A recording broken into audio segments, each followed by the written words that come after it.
தொடர்வது விரிவான செய்திகள். தேசிய சுற்றுச்சூழல் மாநாடு அடுத்த வருடத்தின் முதல் அரையாண்டுக்குள் நடத்துவதற்கு ஜனாதிபதி மைத்ரிபால சிறிசேன தெரிவித்துள்ளார். ஜனாதிபதி செயலகத்தில் நேற்று நடைபெற்ற நிகழ்வின் போதே அவர் இதனை குறிப்பிட்டார். மத்திய சுற்றுச்சூழல் அதிகார சபை ஏற்பாடு செய்துள்ள ஜனாதிபதி பதக்கம் அணிவிக்கும் நிகழ்வு நடைபெற்றது.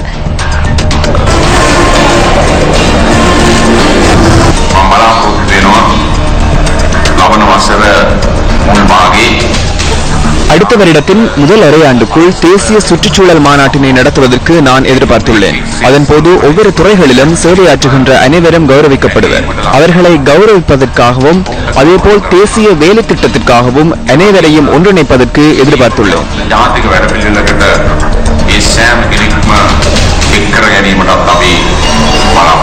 இதேவேளை ஊவா மாகாண சபையின் 4 புதிய அமைச்சர்கள் ஜனாதிபதி மைத்ரிபால சிறிசேன முன்னிலையில் பதவி பிரமாணம் செய்து கொண்டனர். ஊவா மாகாண சபையின் புதிய அமைச்சர்களாக சாமர சம்பத் தசநாயக்க, RM குமாரஸ்ரீ ரத்நாயக்க, செந்தில் தொண்டமான் மற்றும் சாலிய சுமேதிரி சில்வா ஆகியோர் பதவி பிரமாணம் செய்து கொண்டனர்.